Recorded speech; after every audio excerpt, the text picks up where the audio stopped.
Olá, bem-vindos ao Portal de Luz. As nossas escolas ensinam o aluno a ler, a escrever, a se preparar para a vida.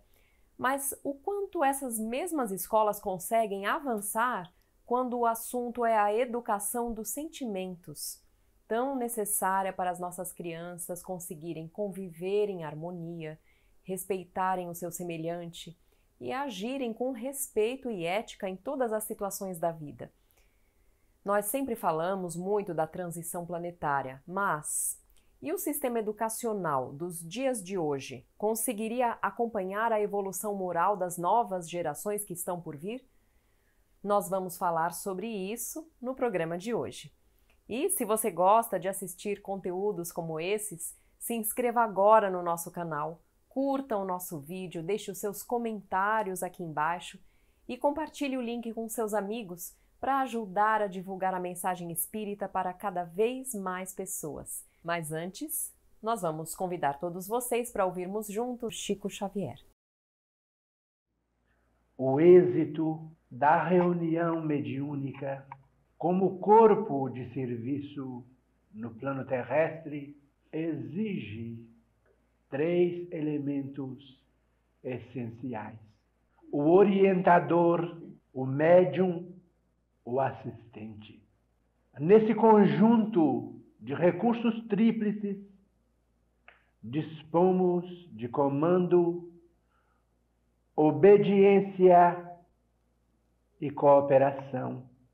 O primeiro é o cérebro que dirige, o segundo é o coração que sente, o terceiro é o braço que ajuda. Sem a segurança e a ponderação do cérebro, seremos arremessados irremediavelmente ao desequilíbrio. Sem o carinho e a receptividade do coração, sofreremos o império do desespero. Sem o devotamento e a decisão do braço, padeceremos a inércia.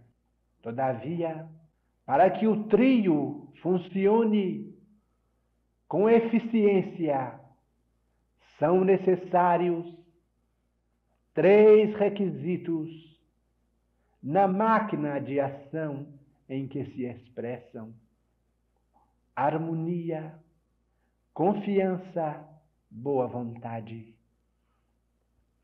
Harmonia que traduza disciplina, ordem e respeito. Confiança que signifique fé, otimismo e sinceridade. Boa vontade que exprima estudo, compreensão e serviço espontâneo ao próximo. Não podemos esquecer ainda que essa máquina deve assentar-se em 3 alicerces distintos: aperfeiçoamento interior, oração com vigilância, dever bem cumprido. Obtida a sintonia, nesse triângulo de forças, poderá então a espiritualidade superior,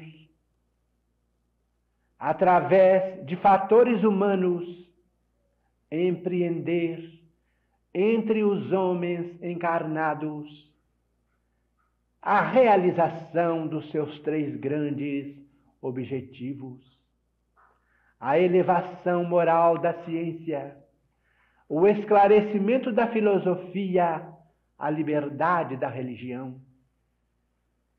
Com a ciência dignificada, não trairemos no mundo o ritmo do progresso. Com a filosofia enobrecida, clarearemos os horizontes da alma. Com a religião liberta dos grilhões que lhe encadeiam o espírito glorioso, as trevas da discórdia e do fanatismo, poderemos distender o socorro e a beneficência, a fraternidade e a educação.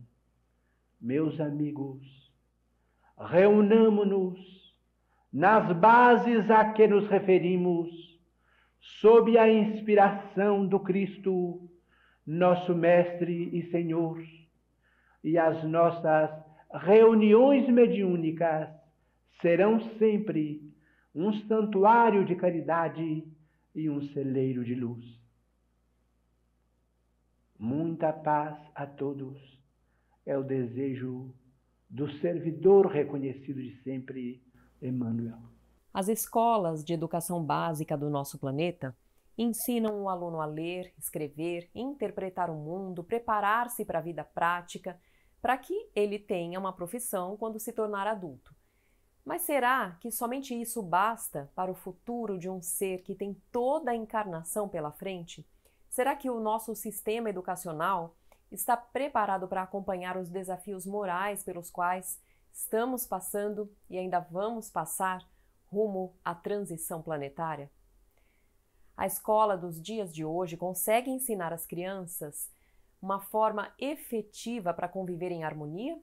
Para ter empatia pelo seu semelhante, para enfrentar com serenidade os desafios da vida, além de somente alfabetizar? Será que todos esses assuntos, na verdade, sobre o comportamento do aluno, sobre os seus sentimentos, sobre os seus valores, deveriam caber somente à família ou talvez a escola tenha algo a colaborar? Nós queremos acreditar que a família, sim, é a primeira a educar a criança com seus valores, princípios, com seus exemplos, sempre orientando os filhos para o bem. É ali que a criança vai recolher as primeiras impressões sobre si mesmo, sobre a vida, irá adquirir hábitos bons ou ruins. E também sabemos que, através da doutrina espírita, a família é da maior importância. Os nossos pais, normalmente, são relações que já vêm de muitas encarnações e que devem ser pautadas no respeito, no comprometimento, no bom convívio, na gratidão. Mas, quando chegamos na escola, que é quase sempre o primeiro lugar de convívio social da criança, depois do próprio lar, é lá que a criança vai se desenvolver, vai colocar em prática os aprendizados que recebeu da família, vai aprender a conviver com o diferente. Ela vai encontrar uma diversidade enorme de pessoas, de opiniões diferentes das suas, situações novas, vai ter que aprender a seguir regras e encontrar situações desafiadoras. A formação moral que ela traz de casa, que aprendeu com seus pais, nem sempre vai conseguir abarcar tudo o que ela precisaria ter de recursos para enfrentar aquele mundo novo. Bondade, compaixão, gentileza, capacidade de perdoar são habilidades que podem ser ensinadas dentro de casa, mas também na sala de aula pelo professor e que vão com certeza facilitar o convívio entre todos no ambiente escolar e fora dele. Mas esse aprendizado não deve acontecer somente, quando falamos da escola, quando o professor atua como um mediador de conflitos, porque os alunos se desentenderam e ele vai conduzir a reaproximação, ensinar o aluno a pedir desculpas. Isso é importante, mas podemos ir muito além. Pode-se construir um conhecimento sobre o que é ser uma boa pessoa, que respeita os amigos, que age de forma ética. Nós temos a iniciativa do psicólogo e palestrante espírita Rossandro Klinge, chamado Educa, que tem, por exemplo, um material didático completo para a educação socioemocional do aluno, composto por apostilas com textos, atividades, exercícios, desenhos, falando sobre tópicos como felicidade e bem-estar, humanidade, moderação, sabedoria, liderança, cidadania. E esse material tão rico é levado para as escolas que se interessam e os professores vão receber um treinamento específico fornecido pelo Educa para poder dar as aulas. Ou seja, os alunos vão passar a aprender dentro da grade curricular sobre temas como resiliência, ética, moralidade, respeito. Isso prova que as escolas estão cada vez mais compreendendo que preparar o seu aluno para o futuro não é somente ensiná-lo a passar no vestibular. As questões das emoções, dos sentimentos, são da maior importância para o futuro daquele ser. Outras escolas também buscaram suprir essa necessidade através das aulas de meditação e atenção plena, com práticas meditativas adequadas para as crianças, uma duração mais rápida do que seria para um adulto e com elementos lúdicos como músicas, brinquedos, desenhos. Com o tempo, a criança, assim como também aconteceria com o adulto que começasse a meditar, ela vai percebendo que está menos impulsiva, mais tranquila, sentindo mais compaixão pelo outro. Ao invés de reagir com irritação diante de alguma situação, ela percebe que consegue pensar antes, escolher uma forma melhor de reagir. E esse aprendizado é para toda a vida. Richard Davidson, um dos maiores neurocientistas da atualidade e pesquisador dos efeitos benéficos da meditação sobre a saúde e sobre o comportamento do ser humano, costuma dizer que a base de um cérebro saudável é a bondade. Ou seja, é evitar viver autocentrado e, pelo contrário, abrir o coração para o semelhante, buscar agir com bondade. E, enfim, tem sido esse o trabalho dos professores que dão aulas de educação socioemocional, de meditação e atenção plena. Eles trabalham desvinculados de qualquer princípio religioso, porque, afinal, a escola deve respeitar as crenças de cada família, mas estão convictos do papel da escola de ensinar não só a ler e escrever, mas ensinar também sobre o amor, a empatia, o altruísmo, a gentileza, desde a mais tenra idade. Para a escola acompanhar o movimento de evolução espiritual do nosso planeta, rumo à transição planetária, ela também precisa evoluir.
Olá, nós vamos ouvir agora a nossa amiga Sandra Marinho no quadro Educa a Tua Alma. Olá, queridos amigos, queridas amigas. Vocês já perceberam como a tudo, mas a tudo mesmo que nos acontece, não temos como atribuir uma opinião ou sentimento final? Tudo que nos acontece não dá para afirmar definitivamente se é bom ou ruim. Quando nos acontece algo de bom, ficamos felizes, certo? Mas quantas vezes aquilo que consideramos bom um dia passa a não ser tão bom no outro?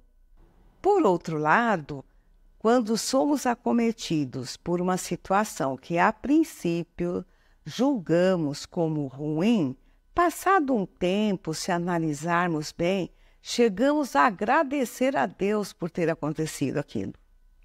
É o ciclo da vida a nos mostrar que nada é perfeito quando parte do próprio homem. E assim, tudo está em movimento, em constante mudança. Só Deus é perfeito. Mudar o olhar que temos de algumas coisas ou situações, mudar de opinião e o sentimento a respeito de pessoas e acontecimentos, tudo isso faz parte do processo de evolução. Por esta razão, nunca podemos afirmar taxativamente que algo é bom ou ruim, porque tudo é aprendizado, tudo nos requer o crivo da razão e a percepção do todo, e não somente do estreito momento ou trecho de vida que estamos vivendo. Para ilustrar a nossa reflexão, eu trouxe uma historinha contada por Malbataan, conhecido pelos seus contos ambientados no Oriente Médio. No livro Maktub estava escrito. E o título dessa historinha é bem sugestivo, porque é bom, mas não muito. Ele inicia contando que o episódio se deu durante uma diligência em meio à poeira e trancos de uma longa estrada, quando alguns dos passageiros meditavam em silêncio, cortado apenas pelos gritos estridentes do boloeiro, aquele que estava dirigindo, né, a diligência, né, a carroça, enfim. À frente estavam dois camponeses a conversar. Ele inicia contando que o episódio se deu durante uma diligência em meio a uma enorme poeira, uma longa estrada, a trancos e barrancos, quando alguns dos passageiros meditavam em silêncio, cortado apenas pelos gritos estridentes do boloeiro. À frente estavam dois camponeses a conversar, sendo um deles parecendo mais velho. O mais velho, falava da sua sorte, né? E ele dizia para o outro: eu tenho agora um magnífico pomar na minha casa. Isto é bom, né? Ajuntou o outro. Bom, mas não muito, respondeu o velho, porque tenho tido um trabalhão excessivo para manter aquele pomar. Ah, isso é que foi mal. Mas não muito. Graças ao novo pomar, eu ganhei algum dinheiro. E com esse primeiro lucro, eu comprei um porco. Ah, isso é muito bom, disse o interlocutor. Bom, mas não muito, não. O porco fugiu-me de casa e foi para o quintal do vizinho, que se apoderou dele e o matou. Ah, isso que foi mal. Mal, mas não muito, porque eu me queixei com o juiz e do meu vizinho, que foi obrigado, né, pelo juiz a me pagar uma boa indenização. Ah, isso foi bom, dizia o outro. Bom, mas não muito, pois o vizinho, em represália, soltou os cabritos no meu pomar. Ah, isso foi ruim, disse o outro.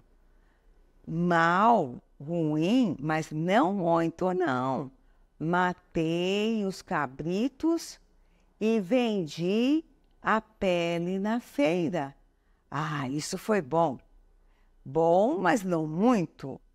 Bom, e o autor termina, né, a história contando que aquela conversa já começava a lhe fazer mal aos nervos. E ele diz, aí eu resolvi descer da diligência, mesmo em movimento, que eu não aguentava mais. Fui, porém, tão infeliz que tropecei numa pedra e caí. Isso é que foi mal, dirá naturalmente o leitor. Mal, mas não muito, pois só assim fiquei livre de ouvir durante algumas horas uma história que parecia sem fim. E isso é que foi bom. Gostaram?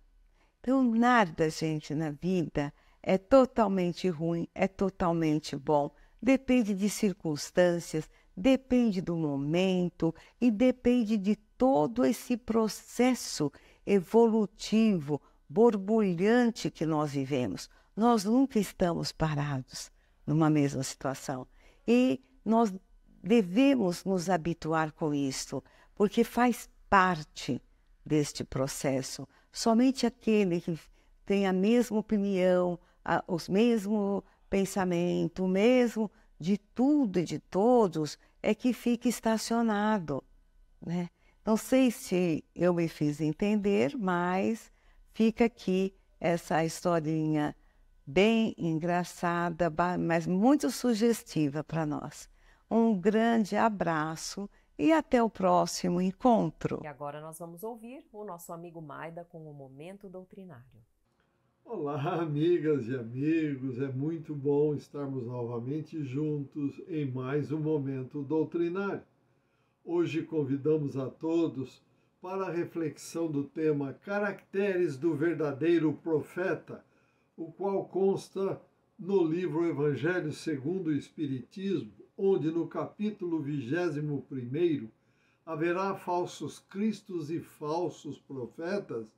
No item 9, o espírito Erasto, em Paris, em 1862, convida-nos a refletirmos sobre os caracteres dos verdadeiros profetas, dizendo: desconfiai dos falsos profetas.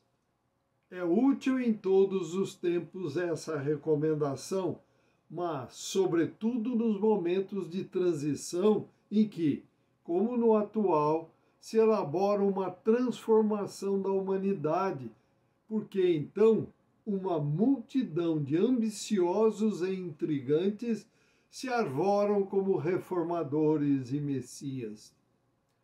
É contra esses impostores que se deve estar em guarda, cabendo a todo homem honesto o dever de os desmascarar.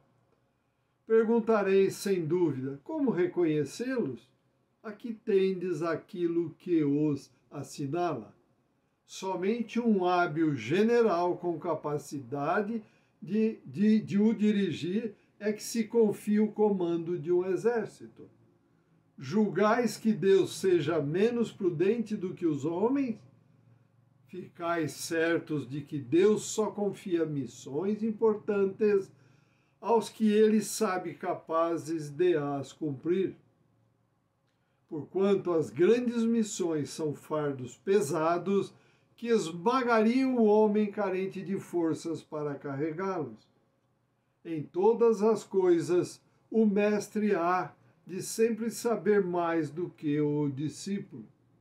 Para fazer que a humanidade avance moralmente e intelectualmente, são precisos homens superiores em inteligência e em moralidade.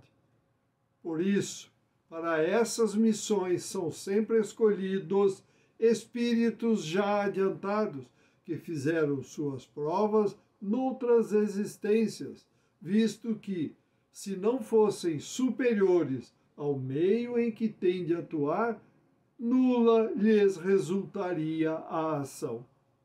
Isto posto, a vez de concluir que o verdadeiro missionário de Deus tem de justificar a missão da qual se diz portador, pela sua superioridade, pelas suas virtudes, pela sua grandeza, pelo resultado e pela influência moralizadora de suas obras. Observai também esta outra consequência. Se pelo seu caráter, pelas suas virtudes, pela sua inteligência, ele se mostra abaixo do papel com que se apresente, ou da personagem sob cujo nome se coloca, ele mais não é do que um estrião de baixo estofo, que nem sequer sabe imitar o modelo que escolheu. Outra consideração: os verdadeiros missionários de Deus ignoram-se a si mesmo em sua maior parte. Desempenham a missão a que foram chamados pela força do gênio que possuem, secundado pelo poder oculto que os inspira e os dirige à sua revelia, mas sem desígnio premeditado. Numa palavra, os verdadeiros profetas se revelam por seus atos, a gente os pressente, ao passo que os falsos profetas se dão eles próprios como enviados de Deus. O primeiro é humilde e modesto, o segundo, orgulhoso e cheio de si, fala com altivez e, como todos os mentirosos, parece sempre temeroso de que não lhe deem crédito. Alguns desses impostores têm pretendido passar por apóstolos do Cristo, outros pelo próprio Cristo, e, para a vergonha da humanidade, hão encontrado pessoas assaz crédulas que eles creem nas torpezas. Entretanto, uma ponderação bem simples seria bastante para abrir os olhos do mais cego, a de que, se o Cristo reencarnasse na Terra, viria com todo o seu poder e todas as suas virtudes, a menos que se admitisse que ele houvesse degenerado, o que seria absurdo. Ora, do mesmo modo que, se tirardes de Deus um só de seus atributos, já não tereis Deus. Se tirardes uma só de suas virtudes ao Cristo, já não mais o tereis. Possuem todas as suas virtudes aqueles que se dão como o Cristo? Essa é a questão. Observai-os, perscrutai-lhes as ideias e os atos, e reconhecereis que, acima de tudo, lhes faltam as qualidades distintivas do Cristo, a humildade e a caridade, ao passo que possuem aquelas que o Cristo não tinham, a cupidez e o orgulho. Notai, ademais, que neste momento há em vários países muitos pretensos Cristos, como há muitos pretensos Elias, muitos João ou Pedro, e que não é absolutamente possível sejam todos verdadeiros. Tende como certo que são apenas criaturas que exploram a credulidade dos outros e acham cômodo viver à custa daqueles que lhes prestam ouvidos. E o Espírito Erasto conclui: desconfiai, pois, dos falsos profetas, sobretudo em um tempo de renovação, tal qual é o presente, porque muitos impostores se dirão enviados de Deus. Eles procuram satisfazer na terra a sua vaidade, mas uma terrível justiça os espera, podeis estar certo disso. Amigas e amigos, Erasto somente reforça as instruções dos espíritos da codificação espírita, que nos ensinaram que sem instrução não há elevação moral, espiritual e intelectual. Tenhamos sempre muita fé, baseada na lógica e na razão, confiando sempre em Deus, Jesus e nos benfeitores espirituais. Boas reflexões, agradecemos pela companhia e convidamos a todos para que continuem a acompanhar o Portal de Luz e que compartilhem esses nossos estudos nas redes sociais. Desejamos muita saúde, paz, equilíbrio e amor no coração para que todos nós consigamos ampliar nossas tarefas em prol do próximo com muita solidariedade, fraternidade e caridade. E até o próximo encontro. Fiquem com Deus. Um forte abraço a todos. Estamos encerrando por aqui. E se você gostou do nosso programa, curta esse vídeo, deixe os seus comentários aqui embaixo e compartilhe o link com os amigos. E no nosso canal você encontra outros conteúdos inéditos, como aulas, cursos sobre livros da doutrina, o Evangelho no Lar, que acontece todos os dias às 21h e muito mais. Se inscreva no canal e acesse sempre que puder, para levar cada vez mais luz ao seu dia e ao dia de todos ao seu redor. Muito obrigada e até a próxima!